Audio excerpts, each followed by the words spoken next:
Et Nyanjon, comment allez-vous? J'espère que tout va bien pour vous, que vous avez passé encore une excellente semaine. Et cette fois-ci, on va attaquer la troisième partie de cette folle histoire qu'est la K-pop.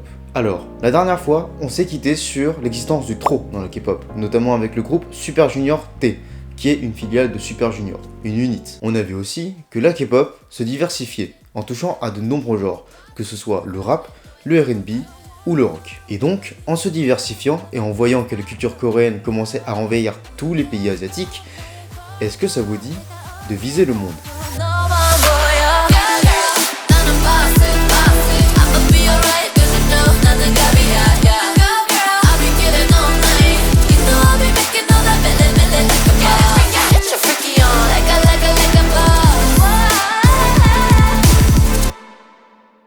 Je vous préviens, on va faire beaucoup d'énumérations dans cette partie. On commence en 2008. Wonder Girls vont sortir leur chanson Tell Me. Cette chanson sera tellement virale cette année que des détenus philippins vont refaire la danse, dû à la simplicité de celle-ci. De plus, elle continue les succès grâce à un titre nommé So Hot.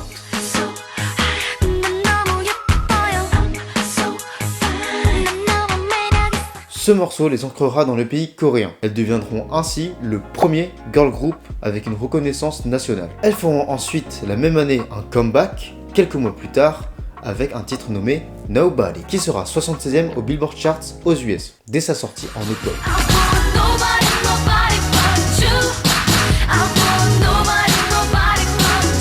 Cette chanson va propulser Wonder Girls au sommet, car elles seront appelées pour faire la première partie de la tournée des Jonas Brothers. Cela confirme donc que la Corée a sérieusement mis les bouchées doubles pour s'exporter dans le monde. La même année, Kara et Girl Generation vont aussi obtenir une grande reconnaissance nationale. Tout ça grâce à des concepts mignons présents dans chacun de leurs clips. Pretty Girl pour Kara,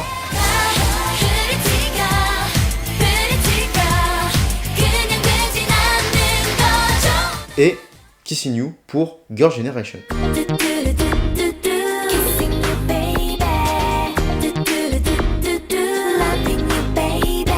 Mais les chansons qui représentent bien cette année, il y en a plusieurs. Et les précédentes n'en font pas partie, même si elles sont très bien. Une que personnellement j'apprécie beaucoup est celle d'un artiste faisant partie d'un boys band. Il s'agit de Taeyang, faisant partie du groupe Big Bang, dont on a parlé précédemment. Et il a sorti Only Look at Me.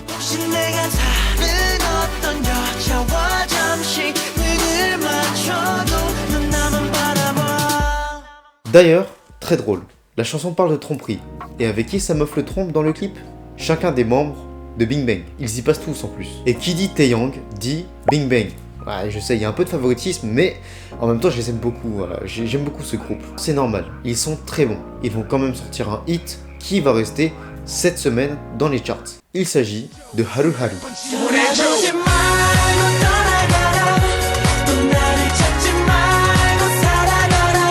On continue sur les succès avec TVXQ, qui est à son apogée, avec le titre Neurotic.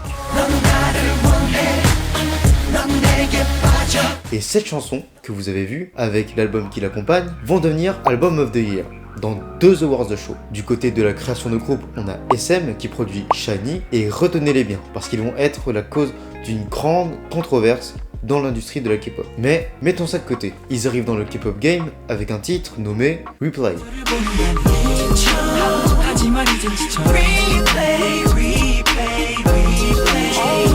Et du côté de JYP, un rival, on a le projet One Day. Et non, ce n'est pas ce One Day là. Bon, si vous avez la ref, et je pense que vous avez la ref, mettez-le dans les commentaires. Le projet One Day est la création de 2 groupes, 2AM et 2PM. Le premier groupe est un groupe de ballades et va débuter avec This Song.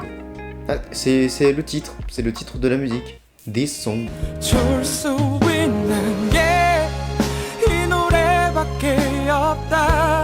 Le deuxième est un groupe de K-pop normal qui fait de la danse et des performances. Et ce sera le premier à avoir un membre thaïlandais. Preuve que la Corée s'est bien étendue au-delà des frontières de son pays. Ah oui, ils ont commencé avec leur titre 10 out of 10, qui veut dire 10 sur 10. Et ils font des saltos et tout.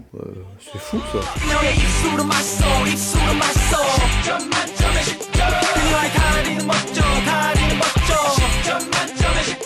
D'ailleurs, Super Junior aussi possède des membres étrangers, comme des Chinois. Et ils décident de créer une unit, ou un sous-groupe, avec ses membres nommés Super Junior M pour mandarin. Et pour finir l'année, SM lance Boa aux États-Unis avec un titre complètement en anglais, Hit You Up.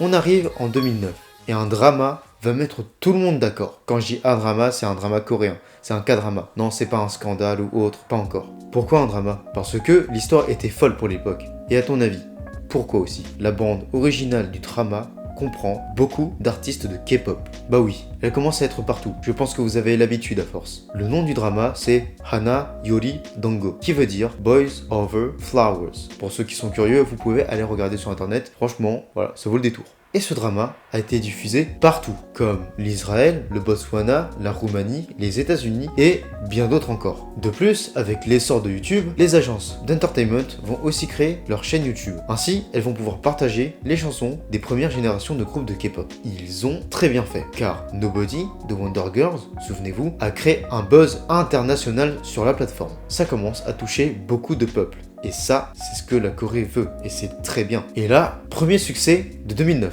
avec G, le titre des Girls' Generation.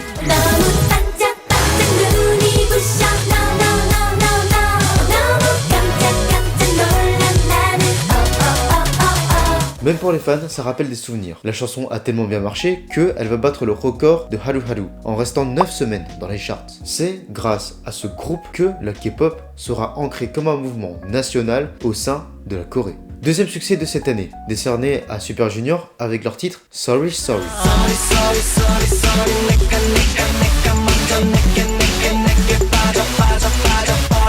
Toute l'Asie a appris la chorégraphie. C'est normal, vu la simplicité de la danse. Ils feront en plus leur première série de concerts en passant par Taïwan, la Malaisie et les Philippines. On peut aussi citer Abracadabra de Brown Eyed Girls, qui vont totalement changer leur image.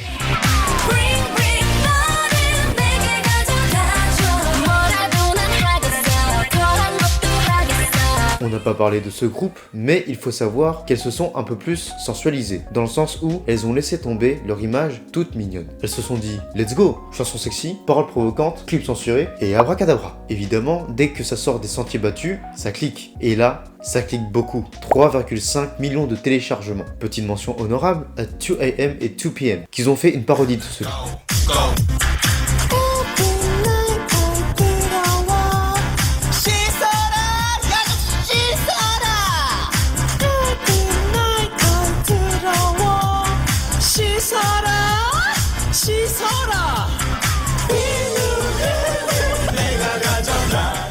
Je vois qu'on s'amuse très bien en Corée. Et si vous êtes observateur, vous vous êtes peut-être dit « Attends mais, j'ai déjà entendu quelque part cette chanson ?» Oui, et je vais te dire où. Dans les tuches. Ce n'est pas une blague.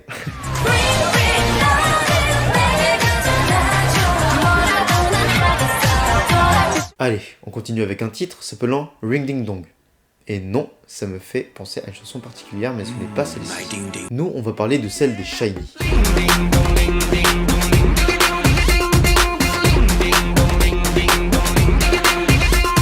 Elle rentre dans la tête celle-ci. Il y a aussi la création de plusieurs groupes cette année. Encore, YG lance son premier groupe féminin, 2NE1. Elle commence direct en faisant un feat avec Bing Bang pour un placement de produit.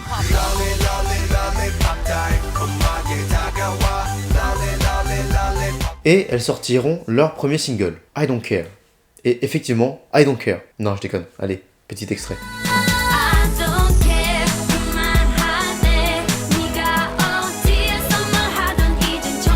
Cube Entertainment, une filiale de JYP, va sortir aussi leur premier groupe, 4 Minutes. Et dans ce groupe, il y a une membre du nom de Yuna, qui faisait partie avant des Wonder Girls. Quelle traîtresse! Non, bien évidemment que non, c'est pas vrai. Mais retenez-la bien, car elle va faire un clip de ouf. Le groupe se démarque avec leur style très électro et des vêtements très fluo dans leur premier clip, Hot Issue.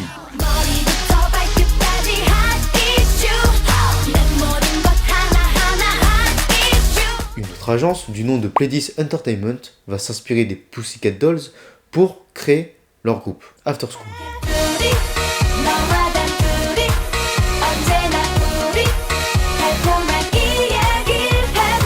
Vu leur Corée, on sent que ça a été inspiré des américaines. Et là, tu vas me dire qu'elles ne sont pas essoufflées. Normalement, on devrait entendre des... Bah non, elles sont trop fortes, c'est tout. Puis Cube revient avec un nouveau groupe, et cette fois-ci, ce ne sont que des mecs. Mais ce sont aussi des personnes qui n'ont pas pu débuter. Lui par exemple, il s'appelle Do-jun, et il aurait dû aller chez One Day. Et lui, Hyun-sung, devait être avec Big Bang. Et ils ont démarré avec le titre Bad Girl.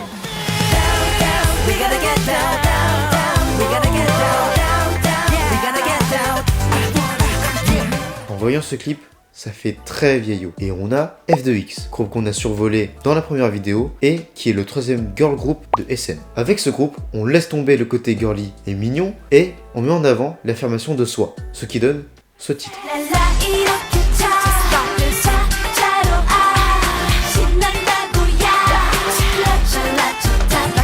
D'ailleurs, B-Rain quitte JYP Entertainment pour créer son propre label et donc son propre groupe, MBLAQ, acronyme de Music Boys Live in Absolute Quality. Ok frérot, il veut absolument percer, mais est-ce qu'il l'a fait?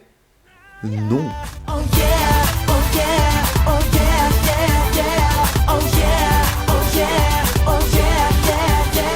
Enfin, on a MBK Entertainment. Vous ne la connaissez pas? C'est normal, parce qu'on n'en a pas du tout parlé. Mais ils ont lancé quelques groupes, et après avoir lancé ces quelques groupes, ils ont lancé T-ara.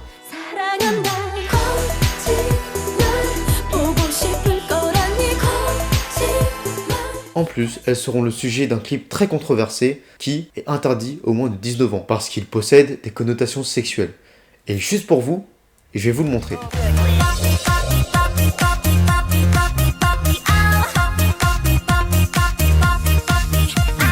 Et au milieu de tous ces groupes, créés et existants, il faut savoir que les idoles signent des contrats d'esclaves. En 2009, il n'y avait ni loi ni régulation sur ce magnifique métier d'idole. En effet, les contrats étaient faits sous les conditions des agences qui profitaient souvent de leur pouvoir. Ainsi, ils ne rémunéraient pas très bien leurs artistes et en plus, ils récupéraient un maximum de profit sur leurs revenus. Et vous savez ce que c'est le comble du comble? C'est que les idoles se faisaient surmener pour faire un maximum de thunes. C'est un cercle vicieux qui va briser psychologiquement certaines personnes du milieu. Cependant, c'est l'année 2009 qui va un peu changer les choses. Car après le scandale des contrats d'esclaves de TVXQ, qui dure 13 ans, 13 ans, c'est long. Tu t'imagines bosser 13 ans pour la même boîte, toi? Bref, c'est suite à cela que les premières lois de ces contrats ont été édictées par la Commission de libre-échange de Corée du Sud. Ainsi, les contrats ne peuvent plus maintenant excéder 7 ans. Et c'est tant mieux, que ce soit pour l'industrie de la K-pop ou ses artistes. Bon, il faut savoir qu'on est passé vite en revue sur cette année 2009. Et dites-vous qu'on était à une moyenne de 15 nouveaux groupes par an. Sauf que l'année d'après, en 2010, on sera à une moyenne de 30 nouveaux groupes par an. Ce qui est énorme, ça a doublé. On ne va pas tous se les faire. Et donc, on va juste voir les événements les plus importants des années suivantes. Pour commencer 2010, il faut savoir que les deux groupes ayant le plus de popularité cette année sont 2PM et Girl Generation. Étant les deux groupes les plus connus de cette année, la télévision coréenne a décidé de les faire apparaître ensemble dans les émissions. Et dans une pub aussi.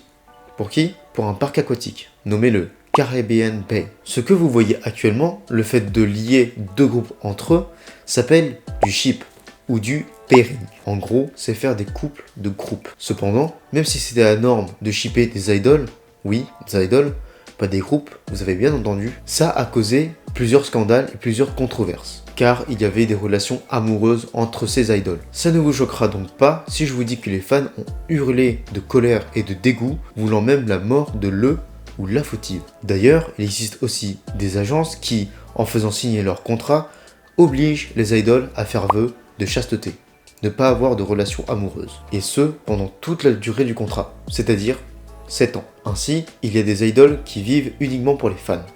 C'est un peu triste, mais c'est comme ça. En tant que simple spectateur, on ne peut rien y faire. Revenons maintenant avec les titres les plus marquants de cette année. Et on commence avec Girl Generation et leur titre Ho.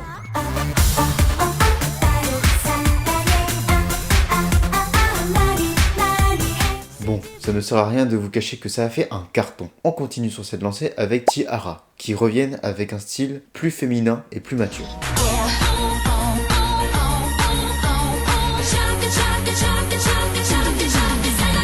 Et on aura enfin Kara, qui vont se concentrer sur le Japon. Elles feront numéro 1 des charts au Japon et gagneront des titres comme Album of the Year ou Song of the Year, grâce au titre Lupin.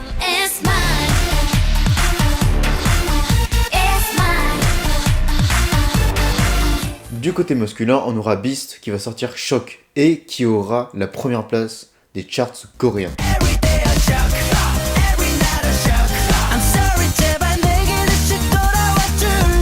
C'est maintenant une bataille pour savoir qui sera le premier des charts en Corée. Et surtout, qui y restera le plus longtemps. Et quelques mois plus tard, on a le retour du GOAT. Taeyong va sortir son deuxième album. Et dès sa sortie, il sera numéro 1 des ventes en Corée. Le morceau qui débutera cet album est Wedding Dress. Et mon Dieu, qu'est-ce que Wedding Dress est magnifique.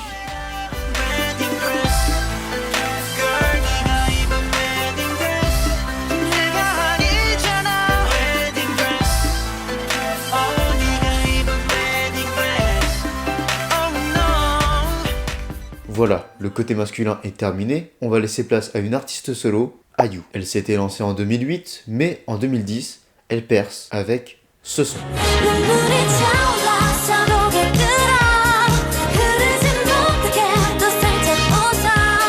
Le message derrière la chanson, c'est la timidité d'une jeune fille à avouer ses sentiments pour un garçon. C'est beau l'amour. Quelle époque!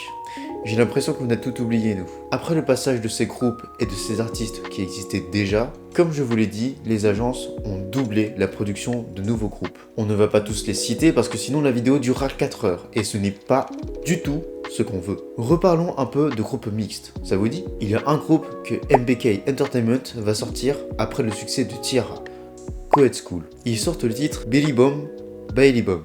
Mon Dieu le nom.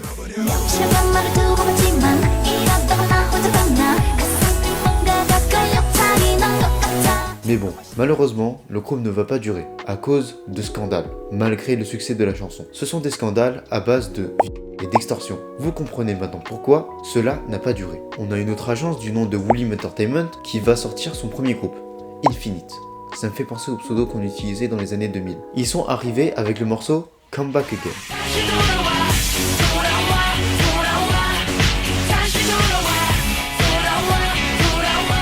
JYP, quant à eux, vont lancer leur deuxième girls band, Miss A ou Miss Asia. Et ce groupe est international. En effet, il comprend 2 personnes chinoises, une personne américaine et une coréenne. Elles sont 4. Ce mélange va donner un cocktail explosif qui va tout ravager. Car ce sera 20 jours après leur sortie qu'ils seront numéro 1 des charts. Et le succès de la chanson est dû à une image plus extravagante et plus sexy que les autres groupes féminins de la K-pop, marquant ainsi de nouveaux codes. Voici donc leur première chanson, Bad Girl, Good Girl.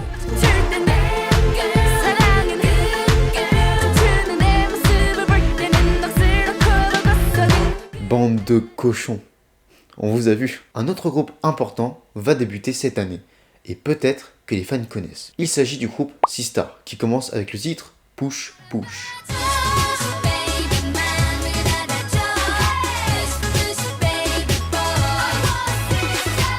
Enfin, nous avons Top Media, qui n'est pas une chaîne YouTube, mais un nouveau groupe fondé par un ancien membre des Chinois. Ils arrivent sur la scène avec leur titre Clap et ils ont reçu un bon accueil. Mais malheureusement, pas de numéro 1 des charts. On arrive alors en 2011. Et là, on aura 2 groupes qui vont marquer cette année. 2NE1 et T-ara. T-ara sortiront leur clip Roly Poly de leur album John Travolta Wannabe.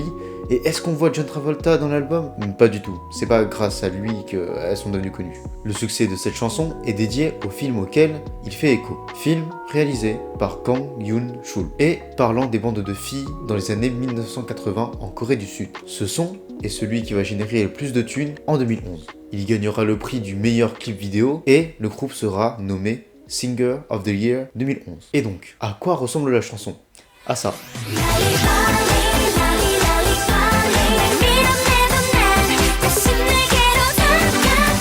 Mais qu'est-ce qui ferait mieux qu'une chanson qui fait danser la Corée? Eh bien, une chanson qui fait danser le monde. En effet, c'est ce qu'a fait 2NE1, qui a pondu ce qu'on peut appeler un classique, I Am The Best.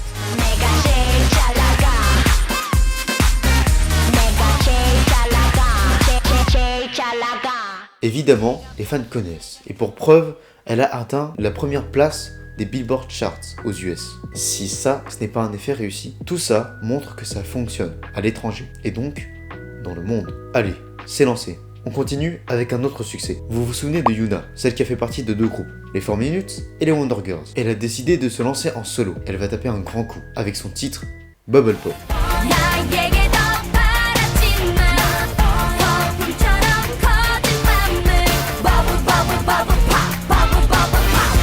Et pour la conquête des États-Unis, Girl Generation sont de la partie. En effet, pour leur morceau The Boys, elles ont eu le droit à un producteur pépite. Car ce même producteur, auteur et compositeur a travaillé notamment avec Michael Jackson, Dr. Dre et même Boyz II Men. Il s'agit de Teddy Riley.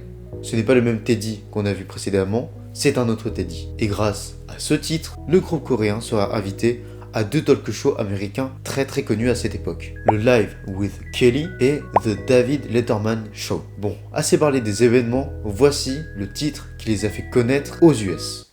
The Boys. Bring the boys out, girls generation make you feel the heat. 전 세계가 너를 주목해. D'ailleurs, la même année, on a 27 nouveaux groupes de K-pop qui ont été créés. On va pas les passer en revue parce que c'est énorme, mais dites-vous qu'ils ont des noms comme Chocolat, Boyfriend ou même Geeks. Geeks, ils sont sérieux. Il y a même un groupe qui s'appelle MIB, Men in Black. Bon, ça vaut pas le détour en fait, vraiment. Mis à part ça, l'année 2011 est l'année où la K-pop touche la France. Enfin, Cocorico, on est là. Tout cela est dû à deux événements particuliers. Le premier est la Korean Connection, qui est la première convention dédiée à la culture coréenne. Il a rassemblé plus de 4000 visiteurs avec des stands de nourriture, de taekwondo, de calligraphie, de drama ou encore des concours de K-pop de chant et de danse. Le deuxième événement est la venue de SM Town, c'est-à-dire tous les artistes de la SM Entertainment. Leur venue avait pour objectif de tout simplement faire le premier concert de K-pop en Europe. Pas besoin de vous préciser que tous les billets sont partis en seulement 15 minutes. 15 minutes. C'est le temps qu'il me faut pour... Attends, je réfléchis, je te dis après. En plus, pour faire la vaisselle, n'ayant prévu qu'une seule date, les fans ont organisé des flash mobs, permettant ainsi d'obtenir une seconde date de concert. Bref, ils ont rassemblé plus de 14 000 personnes sur les deux dates réunies au Zénith de Paris. Pour nous maintenant, c'est une stat plutôt normale. Mais dites-vous qu'à l'époque, c'était fou. Tout ça ouvre la voie aux autres groupes de K-pop au public européen et américain. En effet, il faut savoir que jusqu'en 2012, aucun groupe de K-pop n'allait aux États-Unis pour faire des représentations ou des concerts. C'est alors en octobre 2012 que le pays américain va organiser la KCON à Los Angeles. La KCON est une convention 100% K-pop avec des concerts et des stands dédiés à la culture coréenne. Et cet événement a permis à beaucoup de fans de se rapprocher de leurs artistes préférés. Imagine-toi par exemple Rihanna, Coldplay, The Weeknd, Beyoncé et Bruno Mars se réunir pour qu'ils te fassent un concert de ouf juste pour toi. Ça doit être une dinguerie. Et bien c'est l'effet qu'ils ont eu à cette époque. En plus, vu que ça a bien marché, avec plus de 20 000 personnes sur place, la KCON est devenue un événement international pour tous les fans et s'exportera dans 8 autres pays. Et parallèlement à ça, en France, juste avant la création de la KCON, on a organisé la Music Bank à Paris, là où tout se passe. Ce seront 8 groupes qui viendront livrer des concerts pour les fans. Et regardez, que des filles. Enfin, non, si on met pause, on peut en compter 1, 2, 3, 4, 5, 6... Bref, il n'y a que vous, mesdemoiselles. D'ailleurs, il faut savoir que cette année, la France était un peu réticente par rapport à la K-pop, parce qu'ils pensaient que c'était un effet de mode. Et la preuve, non. Ça fait encore effet aujourd'hui. C'est ça qui est fou. Je pense qu'ils avaient juste le seum que les Français écoutent plus les artistes asiates plutôt que des Français. Je rigole, bien évidemment, ça ne faisait que commencer. C'est pour ça qu'ils étaient réticents. Et c'est compréhensible. C'est comme si toi, tu as un enfant qui te ramène son ou sa première petite amie, et que c'est la première fois que tu le vois de ta vie. Évidemment, tu t'inquiètes. Bon, il est maintenant temps de parler de phénomènes planétaires. Et donc, parler d'une musique qui est devenue un cliché et qui nous a fait aussi stresser, putain. Si je vous dis tube interplanétaire, 21 décembre 2012, vous me dites fin du monde. Mais oui, c'est ça, la fin du monde. Et c'est surtout l'explosion de Psy avec Gangnam Style. Oppan Gangnam Style. Ouais, ça déchire.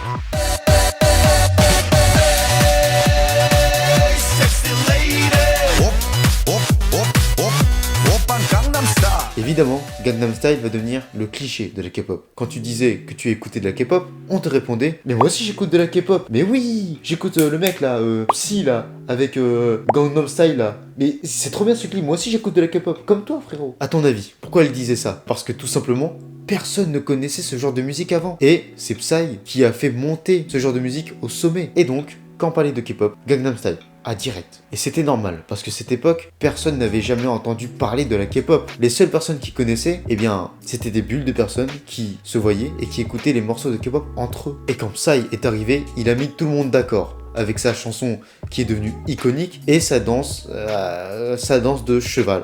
Ouais. Ainsi, c'est ce petit bonhomme qui va faire percer la K-pop dans le monde entier. Avoue, tu pensais que c'était un mec plus stylé quand même. Alors, Psy ou Park Jae-sang, j'ai l'impression que tous les Coréens ont un Park dans leur nom, c'était un artiste, plus précisément un rappeur, qui était très controversé en Corée. En effet, son style de danse et ses paroles de chansons lui ont valu le surnom de chanteur bizarre au début des années 2000. Ah, ça remonte tout ça. C'est grâce au succès qu'on connaît tous maintenant que tout a changé pour lui. Oui, il faut savoir que toutes ses chansons ont été censurées aux mineurs, mais grâce à la danse de cheval, il fut désigné ambassadeur UNICEF. Putain, le step-up de ouf quoi, genre tu passes de chanteur bizarre à genre ambassadeur UNICEF. Ah c'est ouh. En plus, on lui a excusé plein de problèmes avec la justice. C'est abusé ça. Vous êtes accusé pour une affaire de prostitution plus viol et trafic de drogue. Non, ça va aller, on vous laisse vous en sortir. Vous avez quand même fait Gangnam Style.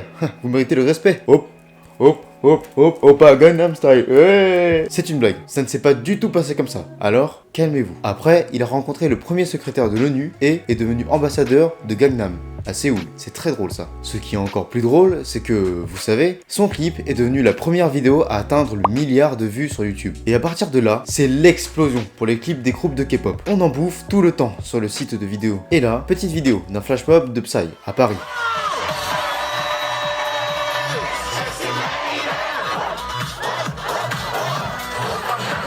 Assez parlé de Psy, parlons d'autres groupes. Vous avez vu que Girl Generation a grandement participé à l'expansion de la K-pop dans le monde. Mais où sont les hommes ici? Je ne compte pas Psy, lui c'est un alien. Eh bien, Big Bang ont aussi participé à cette accessibilité, car c'est le premier groupe à avoir organisé une tournée mondiale, incluant aussi des dates aux États-Unis et en Europe. Ainsi, le monde commençait enfin à être un peu plus ouvert sur la K-pop. Petit titre des Big Bang ici. Fantastic Baby, qui fut un grand succès et peut-être que les initiés connaissent. Wow, fantastic baby. Dance. I wanna dance, dance, dance, dance. Fantastic baby. À partir de maintenant, tout va aller très vite dans l'industrie de la K-pop, mais nous, on va continuer à naviguer à notre vitesse. Il faut savoir qu'en 2012, on teste plein de choses, et T-ara reviennent avec 2 clips qui se suivent dans leur histoire. Et le premier dure 15 minutes. C'est l'une des musiques vidéo les plus longues et c'est clairement un court-métrage.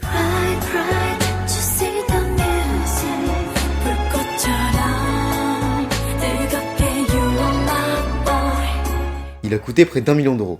1 million. Avec 1 million, qu'est-ce que tu fais toi? Tu investis, tu achètes une belle maison, une belle voiture, bref, tu économises quoi? Bah non, nous, on fait un clip mon gars. Malheureusement, les 2 chansons sortiront avant le déclin du groupe. Déclin qui est dû à un scandale de harcèlement de la part de toutes les membres envers une autre. Bref, la personne qui était harcelée est partie de T-ara et le groupe a quand même continué. On a aussi Girl Generation qui va créer un sous-groupe regroupant 3 personnes du groupe principal. Celui-ci va faire une chanson inspirée de Voulez-vous coucher avec moi, BO du film Moulin Rouge, et voici un extrait.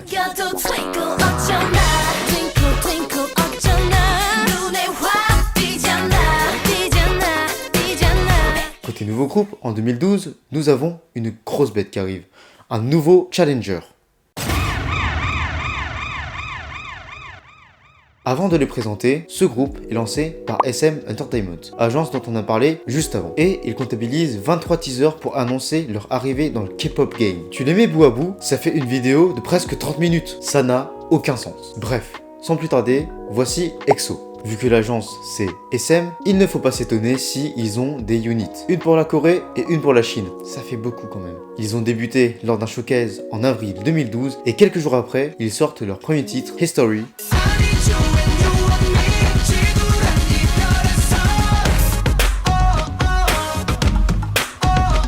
Et Mama.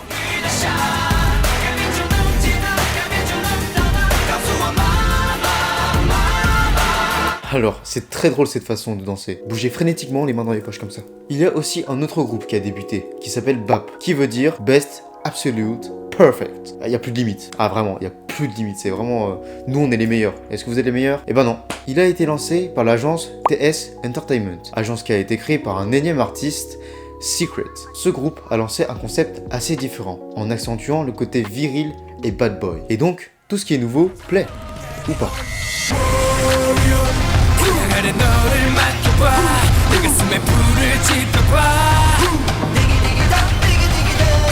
En effet, EXO et BAP se faisaient la guerre. Et qui a gagné? Eh bien ce sont les plus connus, c'est-à-dire EXO. On passe alors en 2013. Girls' Generation font leur grand retour avec un titre qui s'appelle I Got a Boy. Chanson que le groupe n'a pas trop kiffé à la première écoute, mais ça a marché. Et si ça a marché, c'est que c'est bien. I got a boy 멋진 I got a boy 착한 I got a boy handsome boy 내 맘 다 가져간. D'ailleurs, on voit qu'avec la sortie de ce nouveau morceau, le groupe tente toujours de nouvelles choses. Elle se renouvelle. Et ce qui est fou, c'est que ça marche encore et encore. Puis, un nouveau groupe va faire un succès grâce à une chanson qui est totalement différente de tout ce qu'on a vu. En effet, avec 350 €, Crayon Pop va créer un clip simple. Mais ce sera la danse qui va devenir virale. Déjà parce que elle est simple et en plus parce qu'elle est destinée à un public plus jeune. Tu prends les deux, tu mélanges le tout, ça fait un cocktail explosif. Elle gagne plusieurs awards comme Artist of the Year ou Best New Female Artist. Voici alors Bar Bar Bar de Crayon Pop. 같이 와. 날 따라 투. Ouais, ça se voit que la musique n'avait pas un budget énorme quoi. On continue avec les succès?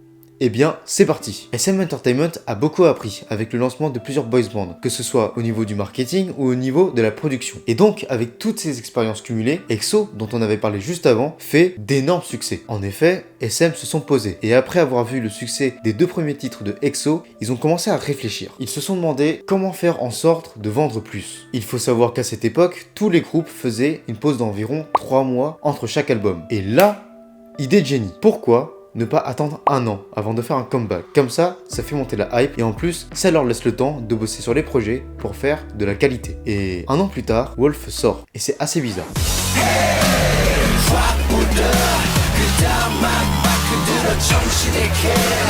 Mais le titre qui va devenir un classique du genre, c'est Growl. Et c'est compréhensible. En effet, EXO est le premier groupe à avoir implémenté le one take dans une musique dance vidéo. Dans une musique de danse vidéo quoi. En plus, ils font des mouvements de caméra, c'est abusé. Ils avancent, ils bougent dans la pièce et du coup le groupe bouge aussi. Et du coup ça tourne. C'est magnifique. Bref, ça rend trop bien. Extrait.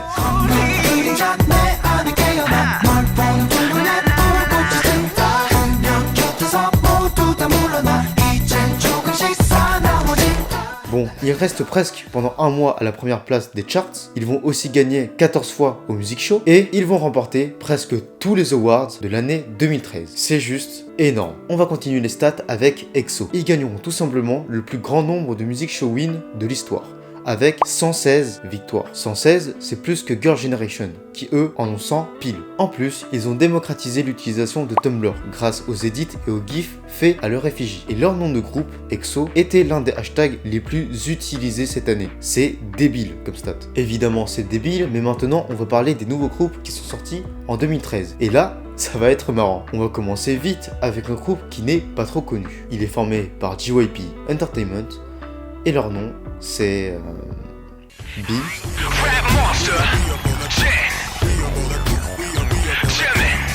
T. S. Voilà. Qu'est-ce que vous voulez que je vous dise de plus? Ils commencent leur carrière avec un titre nommé No More Dream, qui parle du système scolaire en Corée et de la pression qu'il engendre.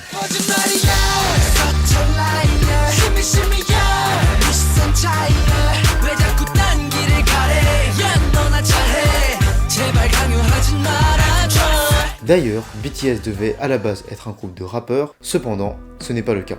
Ils sont devenus un groupe totalement normal avec des sonorités très pop. Parlons un peu d'artistes solo maintenant, avec Eric Nam, qui a lui aussi aidé à l'expansion du genre K-pop aux US. Cela grâce à son travail en tant que MC, Master of Ceremony, mais aussi grâce à la chaîne média qu'il va créer avec son frère, Dive Studio. Tout ça c'est sympa, mais il reste un chanteur. Et la première fois qu'il va apparaître à l'écran, ce sera avec ce morceau, Heaven's Door.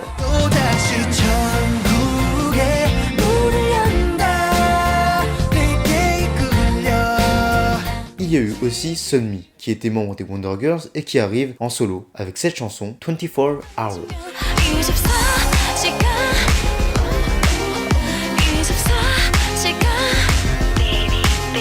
C'est tout.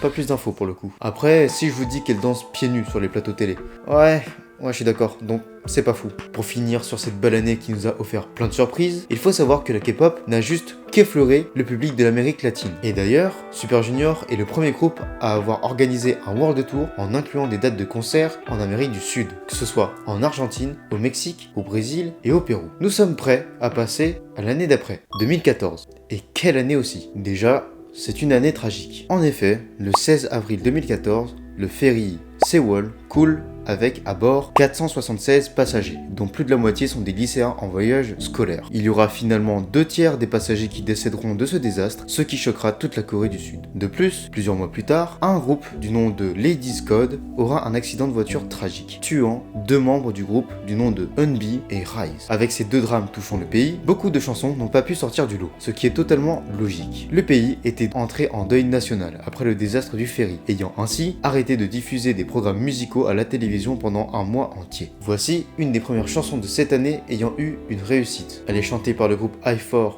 et l'artiste IU, Not Spring, Love and Cherry Blossom.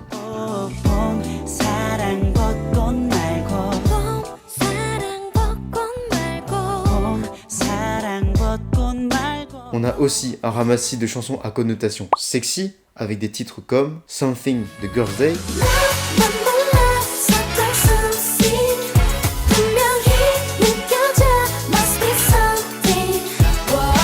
Miniskirt de AOA,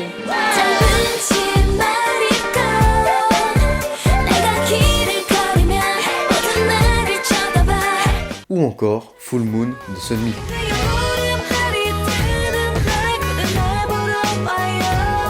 Du côté masculin, on essaie des concepts plus sombres. BAP, eux, arrivent avec leur tout premier clip qui a gagné un Awards, Angel.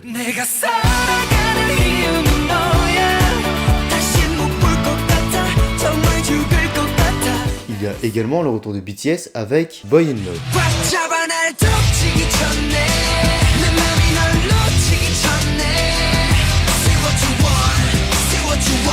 Par contre, moment assez drôle, il se regarde la nouille. Oh putain, elle est tout petite la tienne et ça va, on rigole. Et enfin, on a le retour de EXO avec Overdose. Et mon dieu, qu'est-ce qu'il sonne bien. Même encore aujourd'hui, je trouve qu'il sonne très très bien.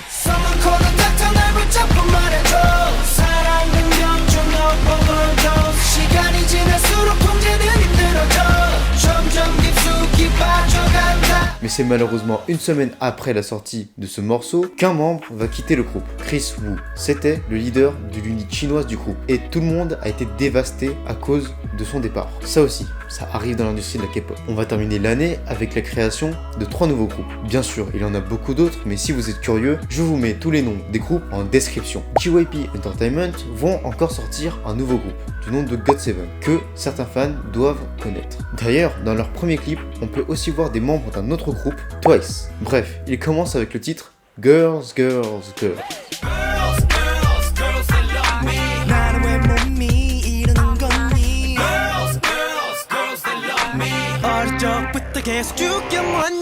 Continuons avec une nouvelle agence du nom de RBW, qui veut dire Rainbow Bridge World.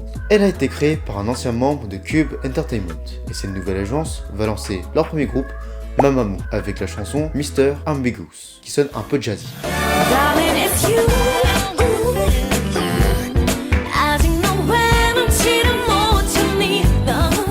SM Entertainment, de son côté, va sortir un nouveau girl group 6 ans après l'ancien, et leur nom sera Red Velvet. De base, ça devait être un groupe à rotation, mais les fans n'ont pas vraiment aimé l'idée, et donc ils sont restés sur un groupe normal, avec 5 membres au total. Il faut savoir que ce groupe qui a réellement percé plus tard a fait un véritable tollé à leur début. Pourquoi ça? Car leur premier titre, Happiness, avait des images contenant des événements avec 2 tours, je pense que vous voyez de quoi il s'agit, ou encore des bombes atomiques de 1945.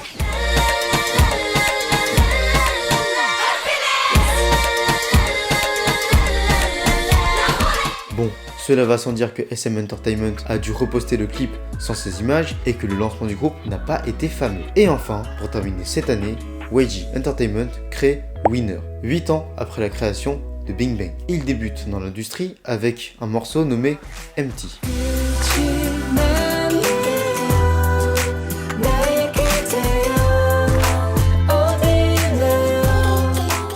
Ainsi, on peut remarquer qu'à travers toutes ces années, la K-pop a touché le monde entier, en passant par l'Amérique du Nord, l'Amérique latine et l'Europe. Sur ce, merci d'avoir regardé la vidéo, ça me fait trop plaisir de vous conter toutes ces histoires. J'espère que vous avez pris plaisir aussi à écouter, que vous avez appris des choses, auquel cas je serai très content. N'hésitez pas à liker la vidéo si elle vous a plu, partagez la vidéo s'il vous plaît, parce que moi ça m'a fait ultra plaisir de vous partager toutes ces connaissances là. Alors si vous le faites, merci beaucoup. N'hésitez pas à écrire dans les commentaires les groupes que vous avez préférés ces années. Et moi je vous dis à la semaine prochaine pour la toute dernière partie de cette série de vidéos sur la K-pop. Cœur épais sur vous. Alors, petit audio pour vous dire que du coup, ça va pas sortir la semaine prochaine, mais ça va sortir prochainement. Donc restez à l'affût et ne vous inquiétez pas, ça avance bien. Allez, bisous, cœur épais sur vous.